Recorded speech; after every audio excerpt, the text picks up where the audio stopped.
Assalamualaikum warahmatullahi wabarakatuh.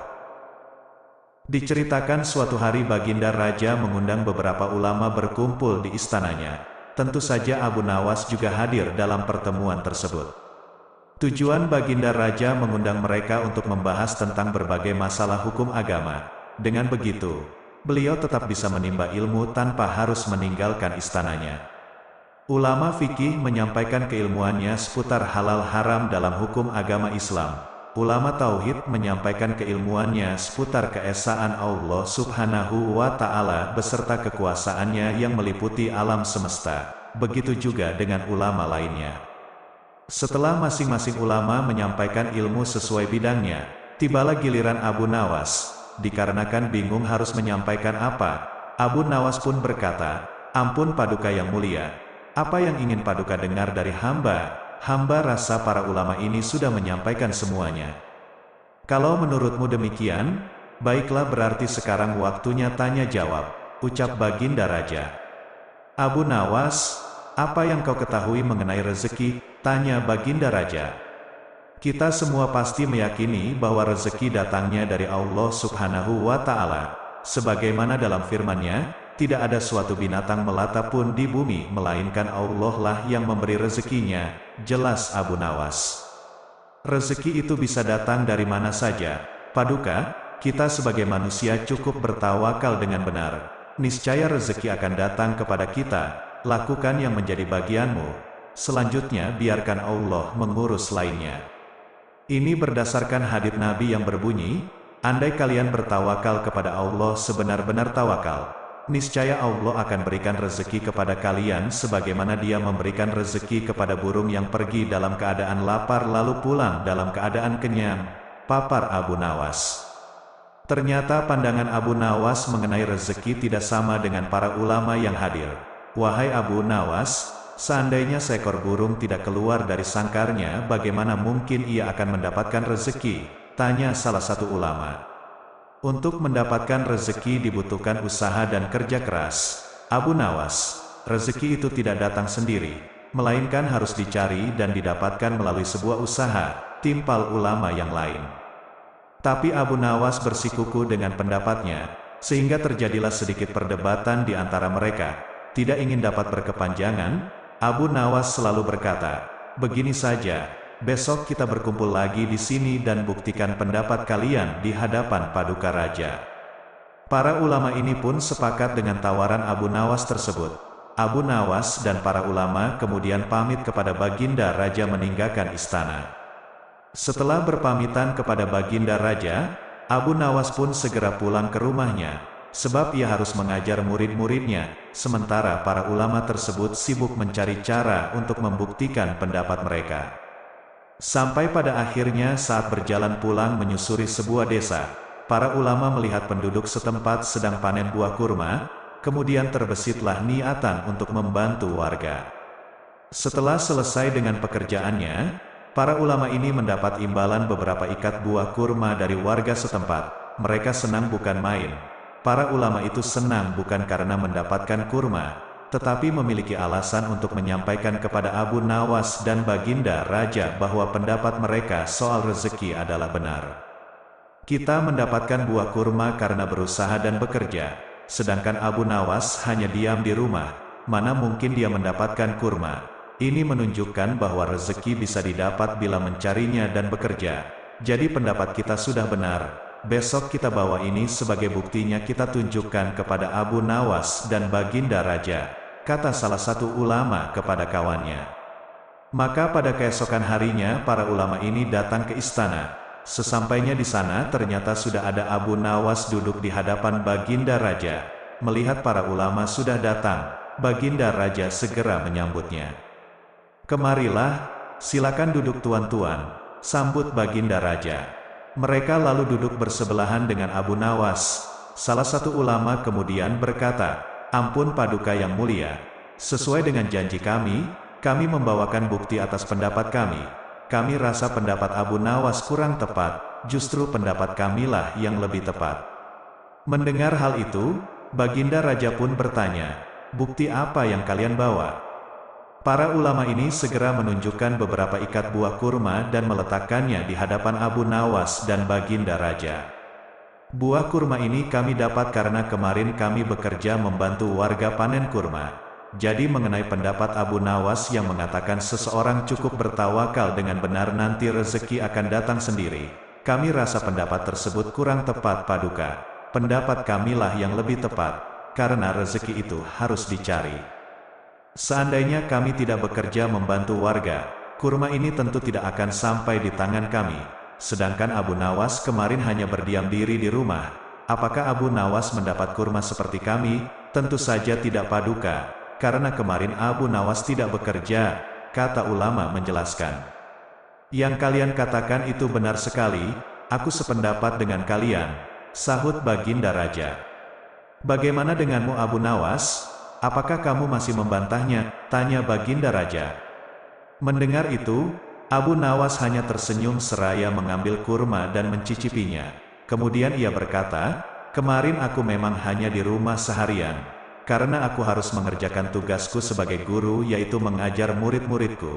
Hari ini saat kalian bercerita tentang kurma, tiba-tiba saya jadi kepengin. Alhamdulillah kalian datang bukan hanya membawa ceritanya, tapi juga buah kurmanya untukku. Bukankah ini juga bagian dari rezeki yang datang tanpa sebab, seperti yang hamba ucapkan dulu Paduka, cukup dengan tawakal yang benar kepada Allah. Niscaya Allah akan berikan rezeki, lakukan yang menjadi tugasmu. Selanjutnya biarkan Allah yang mengurus lainnya. Hamba melakukan tugas sebagai guru, lalu Allah mengirim kalian membawakan kurma untukku. Ucap Abu Nawas tidak mau kalah. Mendengar penjelasan Abu Nawas, para ulama pun langsung tertawa satu sama lain. Kamu memang cerdik Abu Nawas, puji Baginda Raja. Sementara para ulama ini meskipun berbeda pendapat tidak saling menyalahkan dan membenarkan pendapatnya sendiri. Begitulah indahnya Islam apabila saling menghormati perbedaan pendapat. Abu Nawas suatu hari tidak terlihat di istana. Baginda Raja pun memerintahkan para penjaga istana untuk memanggilnya di rumahnya. Sosok humoris dan cerdas itu pun diminta cepat datang ke istana Raja. Abu Nawas langsung bergegas menuju istana Baginda Raja. Ketika itu dirinya tahu Raja sedang kesal kepadanya. Dia pun jadi tidak berani menatap wajah Raja. Abu Nawas, kenapa kau tidak datang untuk melihatku hari ini? Tanya Raja dengan singkat. Saya mohon ampun dengan sangat, Baginda, saya punya banyak pekerjaan untuk diselesaikan, jawab Abu Nawas. Jadi, kau pikir pekerjaanmu itu lebih penting daripada aku? Tanya balik Raja dengan sangat geram. Abu Nawas terdiam, kemudian Raja melanjutkan, aku ingin menanyaimu beberapa hal, kau harus jawab dengan benar, kalau kau tidak bisa menjawab, aku akan menghukummu. Apa saja, Baginda? Pertama, apa yang Tuhan kerjakan sekarang? Kedua, berapa banyak bintang di langit? Ketiga, di mana titik tengah bumi? Tanya Raja. Abu Nawas menjawab, saya mohon ampun, Baginda, saya tidak dapat menjawab pertanyaan-pertanyaan seperti itu sekaligus. Baginda harus memenuhi persyaratan sebelum saya menjawab pertanyaan-pertanyaan itu. Apa itu? Tanya balik Raja kepada Abu Nawas. Jika Anda bersedia turun dari tahta, saya akan duduk di atasnya dan menjawab pertanyaan-pertanyaan Anda, jawab Abu Nawas. Raja lantas turun dari tahta. Abu Nawas menduduki tahta sultan itu. Kakinya menginjak tikar yang terbuat dari kulit kambing. Abu Nawas, jawab pertanyaanku, perintah Raja yang berdiri kesal di atas lantai. Pertanyaan pertama Anda, apa yang Tuhan lakukan hari ini?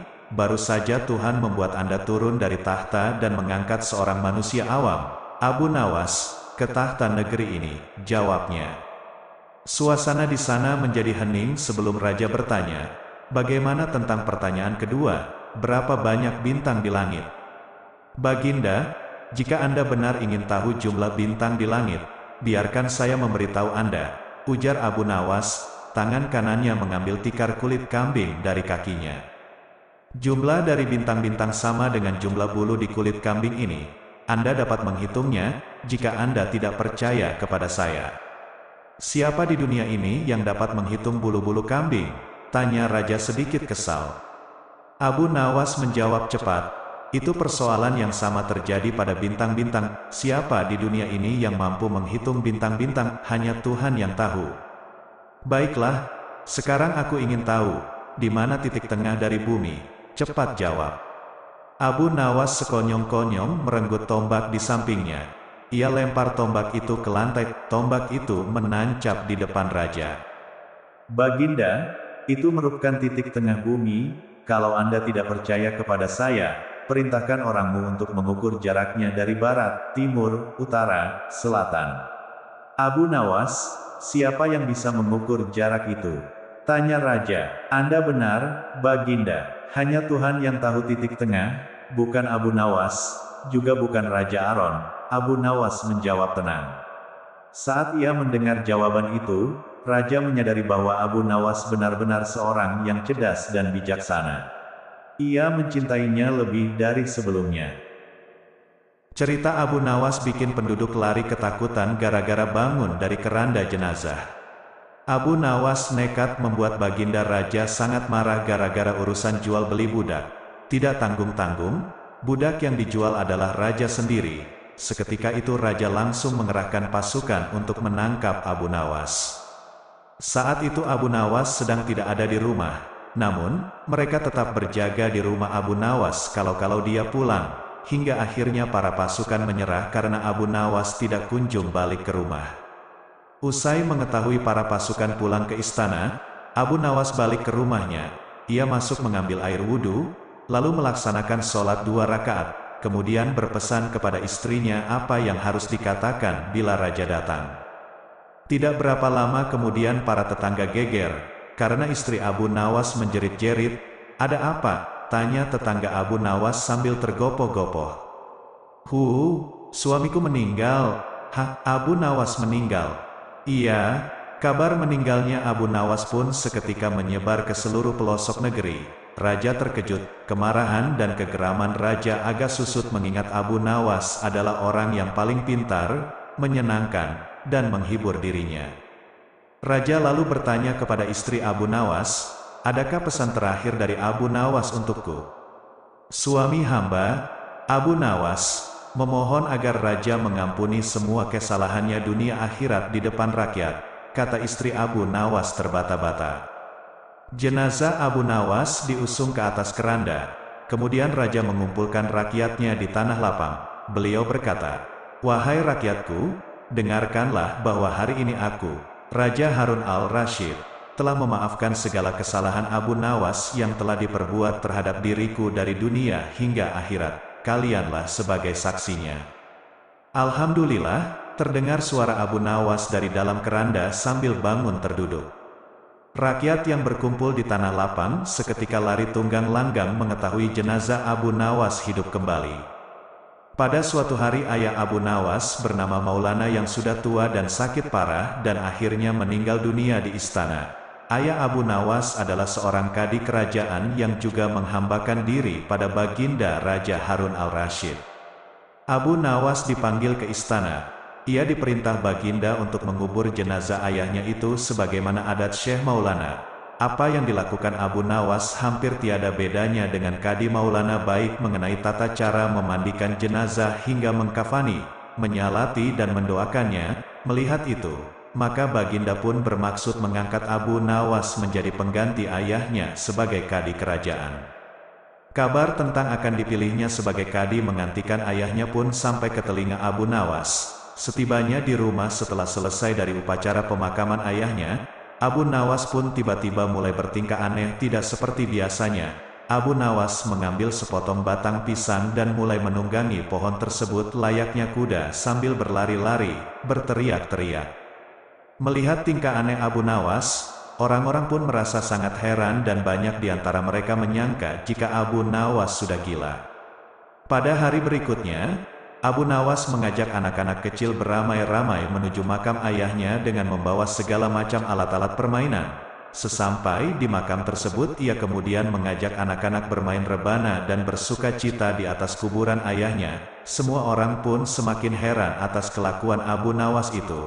Mereka menganggap jika Abu Nawas sudah benar-benar menjadi gila karena kematian ayahnya. Pada suatu hari ada beberapa orang utusan dari Baginda Harun al-Rasyid datang menemui Abu Nawas. Alangkah terkejutnya mereka melihat tingkah Abu Nawas yang sudah berubah. Salah satu dari mereka pun berkata menyampaikan perintah Baginda. "Hai Abu Nawas, kami diutus untuk membawamu untuk menghadap ke istana," kata utusan Baginda. "Buat apa Baginda memanggilku? Aku tidak ada keperluan dengannya," jawab Abu Nawas dengan enteng. "Hai Abu Nawas, kau tidak boleh berkata seperti itu kepada rajamu," kata utusan. "Hai Tuan utusan, kau jangan banyak cakap, cepat ambil ini kudaku ini dan mandikan di sungai supaya bersih dan segar," kata Abu Nawas sambil menyodorkan sebatang pohon pisang yang dijadikan kuda-kudaan. Para utusan hanya geleng-geleng kepala melihat kelakuan aneh Abu Nawas. "Abu Nawas, kau mau apa tidak menghadap Baginda?" kata utusan. "Katakan kepada rajamu, aku sudah tahu maka aku tidak mau," kata Abu Nawas. "Apa maksudnya Abu Nawas?" tanya utusan penasaran. "Sudah pergi sana, bilang saja begitu kepada rajamu," serga Abu Nawas sembari menyarut pasir debu dan melemparnya ke arah para utusan. Mereka pun segera pergi meninggalkan Abu Nawas dan melaporkan kejadiannya pada Baginda Raja. Baginda begitu marah mendengar laporan utusan.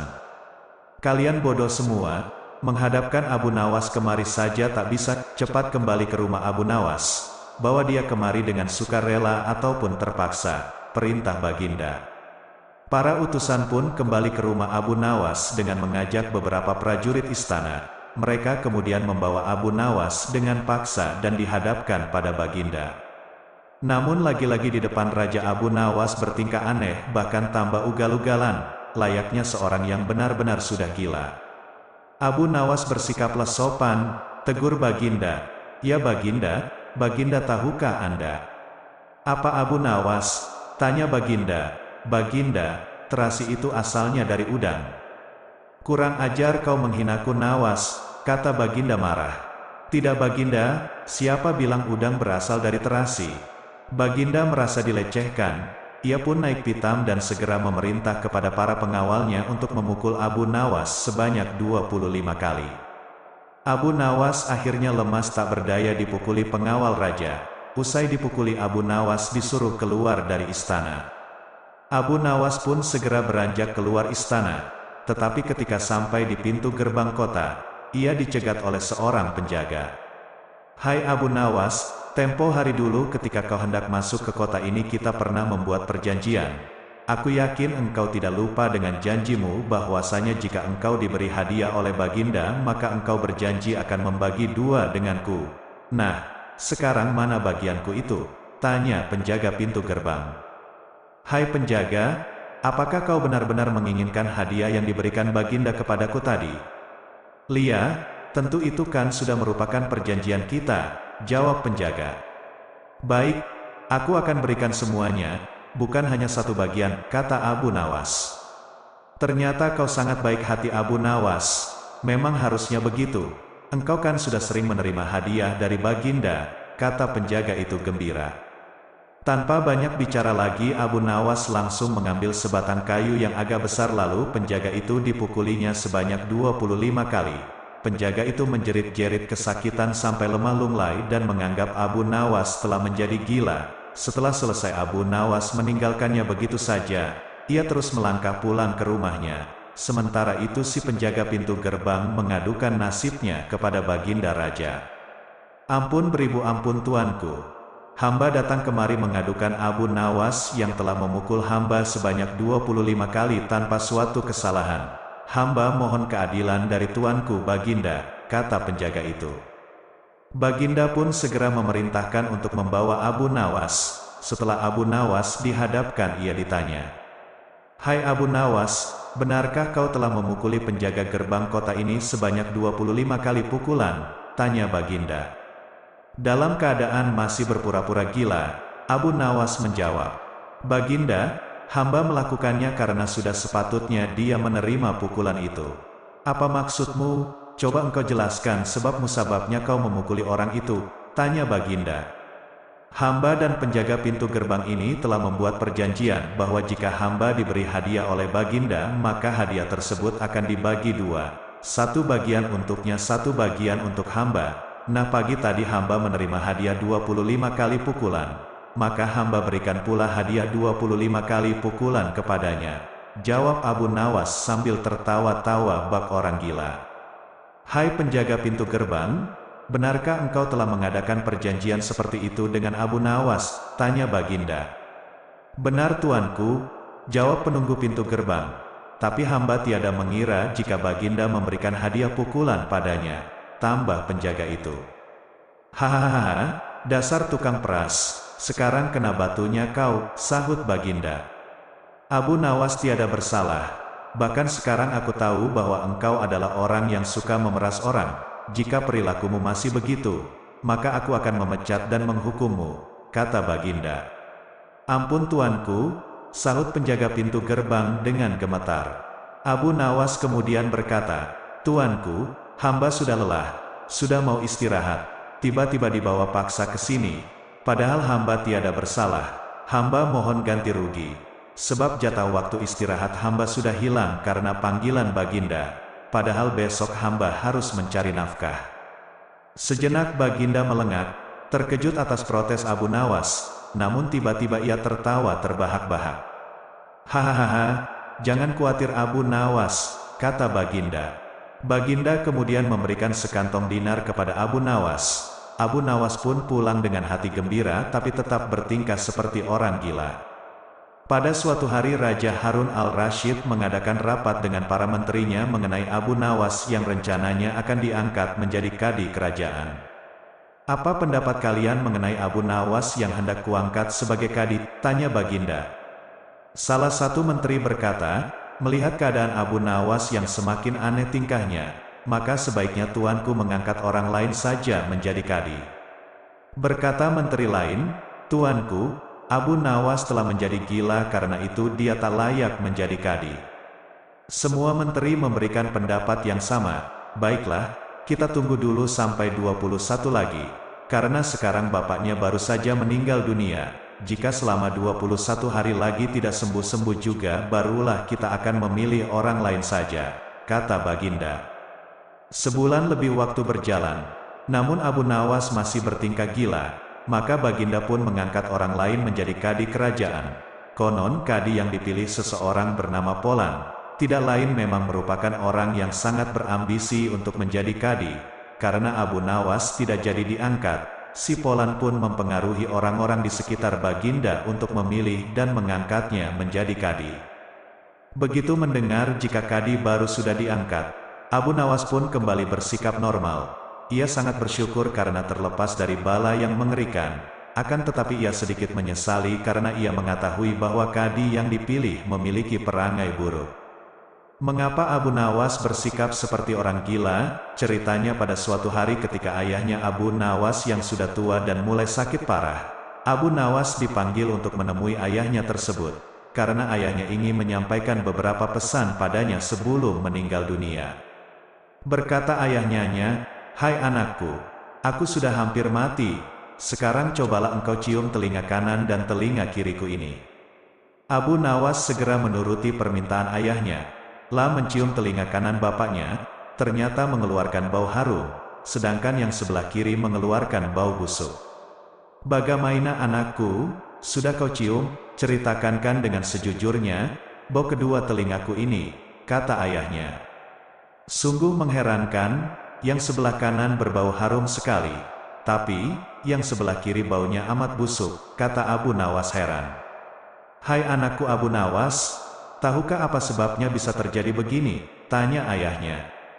Wahai bapakku, cobalah ceritakan kepadaku, kata Abu Nawas. Ayahnya kemudian berkata, pada suatu hari datang dua orang mengadukan masalahnya kepadaku. Yang seorang aku dengarkan keluhannya, tapi yang seorang lagi, karena aku tidak suka maka tidak kudengar pengaduannya. Inilah resiko menjadi kadi, penghulu. Jika kelak kau suka menjadi kadi, maka kau akan mengalami hal yang sama. Namun jika kau tidak suka menjadi kadi, maka buatlah alasan yang masuk akal agar engkau tidak dipilih sebagai kadi oleh Baginda Harun al-Rasyid. Tapi tak bisa tidak, Baginda pastilah akan tetap memilihmu sebagai kadi. Jelas ayah Abu Nawas. Dari pesan ayahnya itulah Abu Nawas sudah mempersiapkan rencana yang matang, jika nanti ayahnya telah tiada. Hanya untuk menghindarkan diri agar tidak diangkat menjadi kadi, seorang kadi atau penghulu pada masa itu kedudukannya seperti hakim yang memutus suatu perkara. Walaupun Abu Nawas tidak menjadi kadi, namun dia sering diajak konsultasi oleh Baginda Raja untuk memutus suatu perkara. Bahkan ia kerap kali dipaksa datang ke istana hanya sekedar untuk menjawab pertanyaan Baginda Raja yang aneh-aneh dan tidak masuk akal.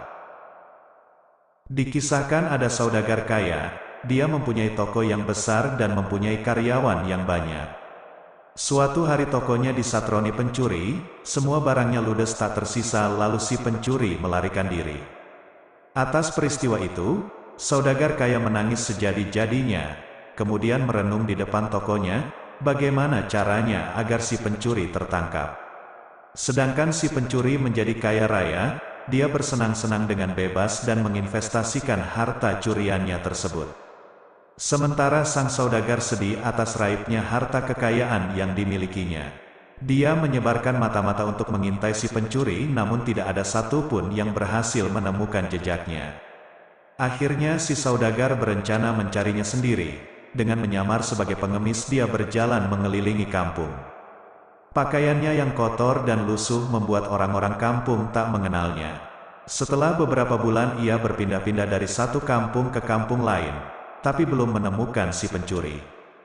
Ketika akan kembali ke kampung halaman, dia berpapasan dengan rombongan pedagang yang datang dari jauh.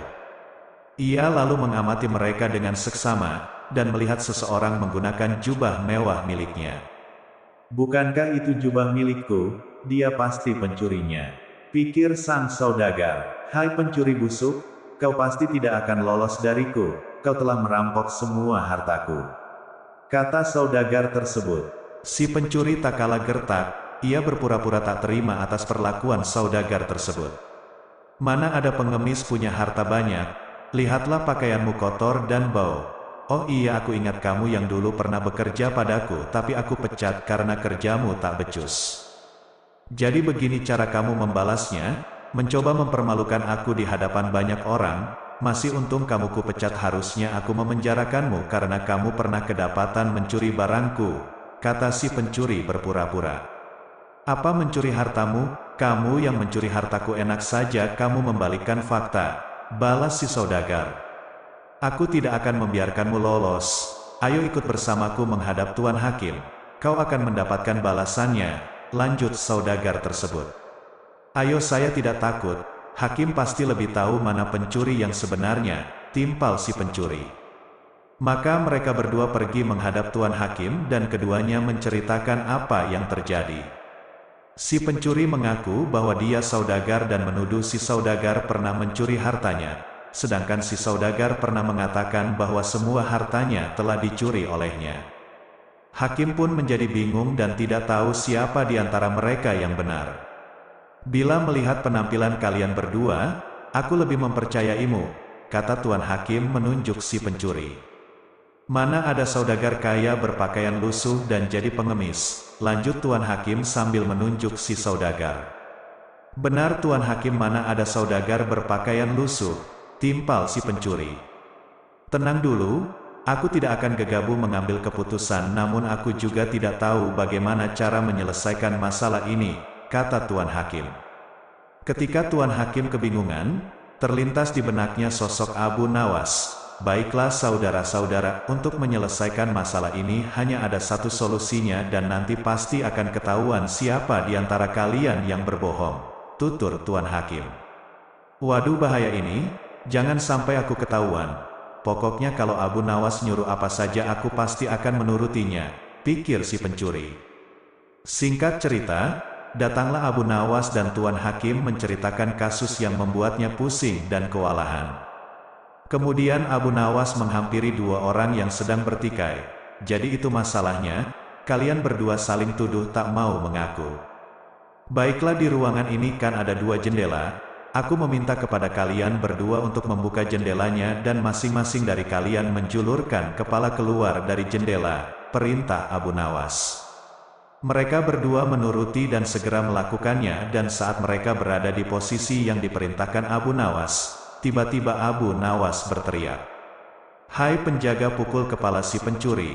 Ketika si pencuri mendengar teriakan Abu Nawas, tanpa ia sadari secara refleks kepalanya langsung masuk ke dalam ruangan, sementara si saudagar hanya diam tak bergerak dari tempatnya. Dengan begitu pun Abu Nawas dapat mengetahui siapa pencuri yang asli. "Pencurinya adalah itu yang berpenampilan seperti saudagar," kata Abu Nawas.